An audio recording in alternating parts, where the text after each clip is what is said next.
Odilxon Kamolov va Erkabilan To'xtar so'nggi to'qnashuv. MMA olamida ba'zi jangchilar faqat kuch bilan emas, taktikasi va o'ziga xos uslubi bilan yengadi. Odilxon Kamolov esa aynan shunday jangchilardan biri. Lekin ko'pchilik uning haqiqiy jangchi sifatida tan olmaydi. Nega? Chunki u birozgina noodatiy jang olib boradi. U raqiblarni odatdagidan farqli ravishda yengib keladi. Shu sabab ham unga nisbatan negativchilar juda ham ko'p.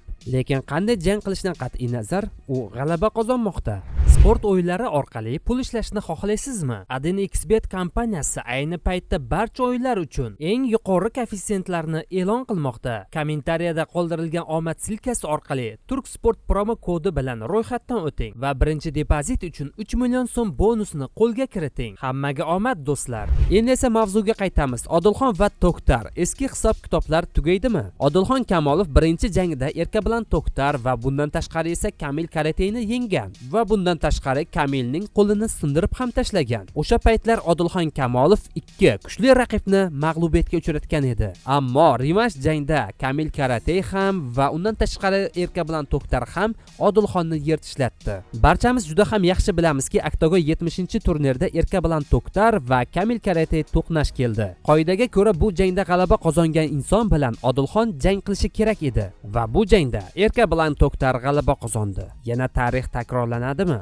Odilxon Kamolov yana To'xtarni yengadimi? Bu jang hamma narsani hal qiladi. Odilxon Kamolov va Erkabilan To'xtar o'rtasidagi 3-jang so'nggi nuqtani qo'yadi. Agar Odilxon g'alaba qozonsa, To'xtar mag'lubiyatni tan olishi kerak. Agarda Odilxon yutqazsa, bu uning jangchilik martabasiga katta dog' bo'ladi. Jang rejasiga ko'ra bu to'qnashuv bir necha oy ichida bo'lib o'tadi.